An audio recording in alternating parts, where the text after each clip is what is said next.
Hello! Hi everybody! Yan, mayroon akong ano dito guys. Tatakpan ko lang yung aking i-bake na pandesal. Ay, naku.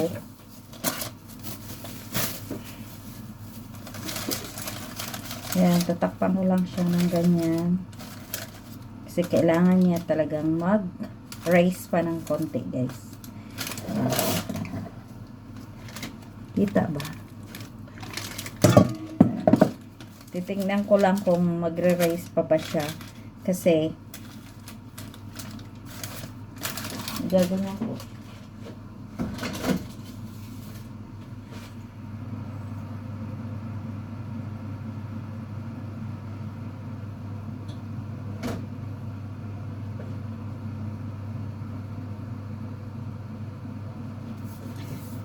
Ganyan lang gagawin ko guys kasi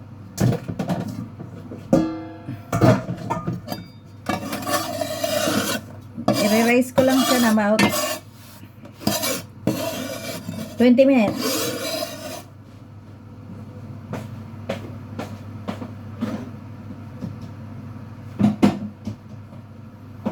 Hello guys! Luto ako ng pandesal.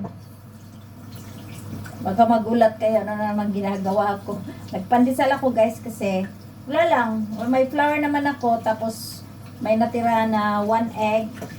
Yun lang ginamit ko. Sabi ng asawa ko, is that enough? Sabi ko, yeah. I just wanted to have a pandesal, you know.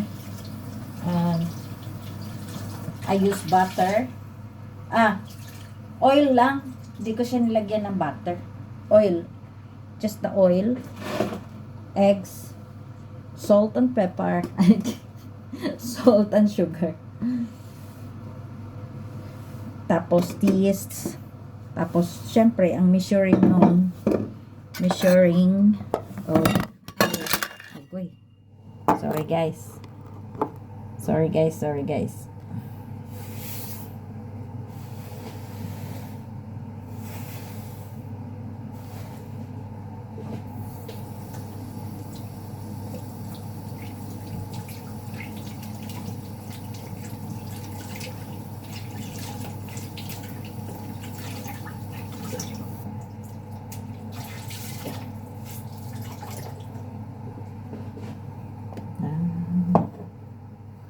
Magpunas ako ng table ng tops kasi magpapalit kami ng tops guys, pero within this year. Tapos nag-isip kami kung lilipat ba kami or dito lang kami kasi it depends sa situation guys, ano kung gusto ba namin lumipat o ano. Pero sa ngayon, gusto ko yung trabaho ko. I don't mind staying here. Basta lang masaya ako. Yun lang naman yung interest ng asawa ko. Sabi niya, basta kung masaya ka, well, stay. Kung ayaw mo, we go. Maghanap tayo ng ibang matitirahan.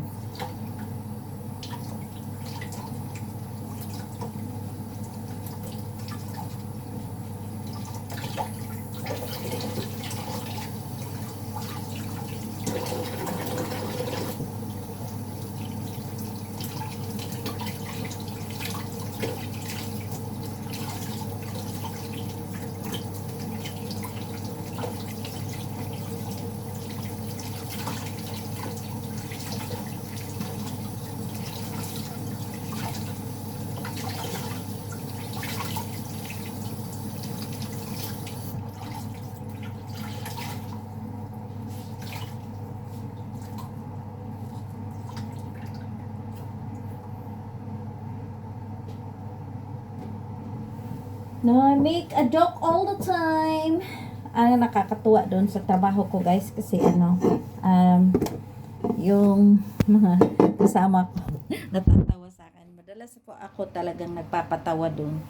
Well, that's me. Mayroon akong sense of humor na ang iba hindi makaintindi, ang iba masama ka na kasi nagpapatawa ka.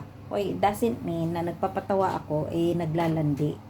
Hindi ganun ako. Ang ibang tao, no, talagang mentality. Ibang klase. Ay, Diyos ko. Weird. Ayoko magkaroon ng mga kaibigan na ganyan. Yun. Akala, nagli-lipstick ka, malandi ka na. Uy. Meron ba kayong ganyan kakilala? I mean, to the women's, no? Huwag kayong ganyan dahil tao lang tayo. Huwag kayong mag-judge kaagad na hindi niyo pa alam ano mga sitwasyon. Judge kayo kaagad. Ibig sabihin, no, nag-lipstick, gusto niyang tingnan niya sarili niya. Maganda siya tingnan para sa asawa niya, para sa personality niya, improving. You know, hindi ibig sabihin nung palandian na. Uy, tahik. Wala ba kayong mga utak? Mag-isip naman ng konti ba before magsalita ng ano. At talagang katindi niyan. Ganang mga paratang. Hindi ko gusto yung mga ganyan. Pero anong magagawa natin? Alam mo yun? Yung mga tao, hindi mo ano ang utak nila ba? Yung hindi mo alam kung ano takbo ng mga old sack nila. Maglalaba ako ng hugas pang ano guys. Kasi ayan.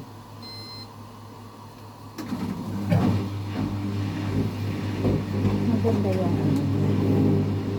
hugas laba. Kasi ito yung gamit ko guys.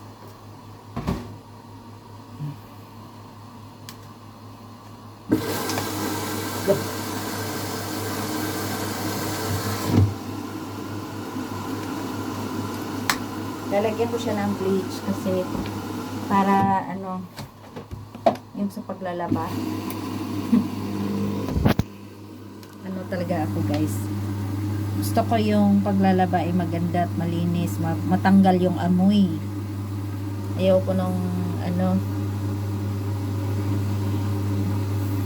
tinitingnan ko yan guys kasi masyado akong specific sa mga labahin. Ayun.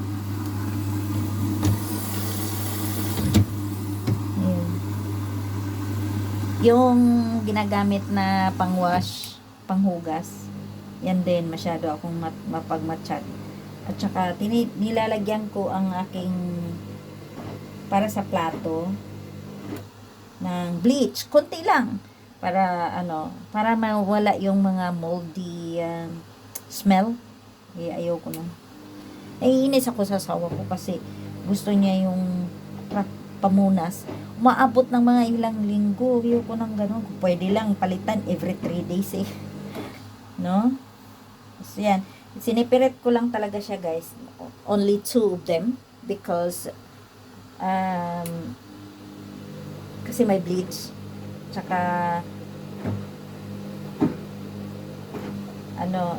nilagay ko lang siya na 1 hour. I think.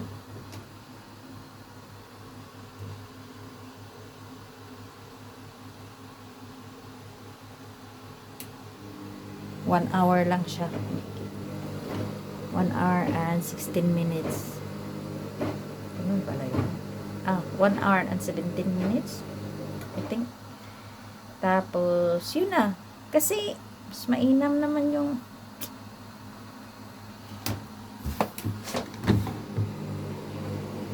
tinitingnan ko guys yung laman dyan na bleach. At saka, alam nyo na, hindi lang basta lagay ng kung ano-ano. Ino-obserbahan ko talaga yan guys. Kasi, mainam na may alam ka. Ayan guys. Ay, yan. Pandesal. At least sariling gawa.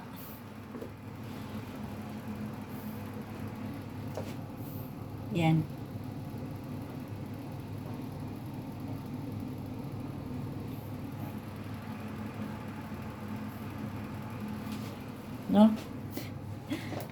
Yan guys, kasi na-miss ko lang ang pandesal. Pero ito kanina nagluto ang asawa ko.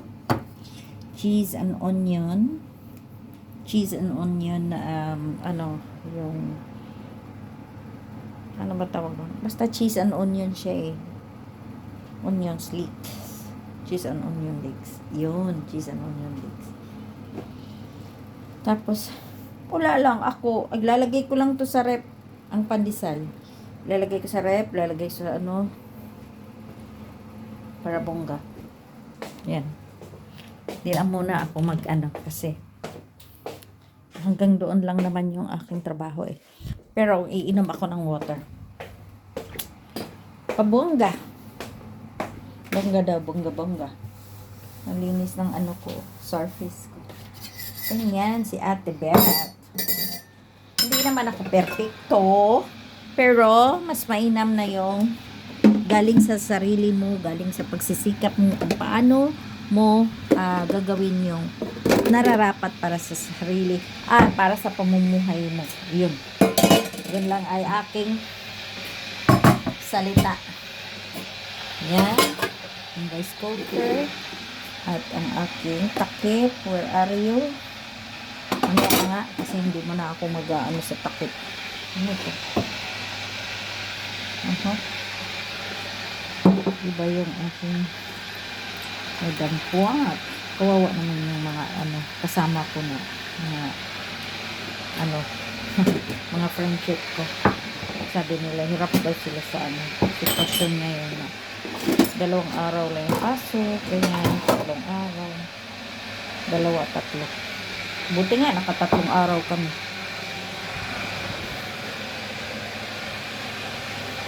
Alexa, alarm in 10 minutes. I-alarm ko siya ng 10 minutes, guys. Kasi,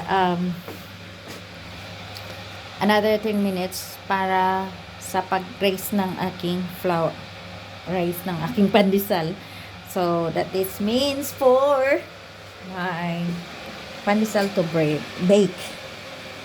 Oo. Magbe-bake na ako. 10 minutes more is fine. That's it. So, I just put it like this because I believe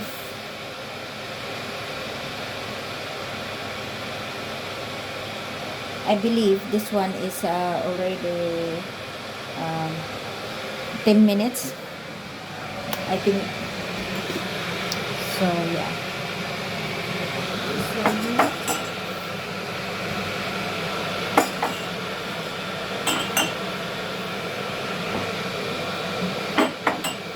Yes.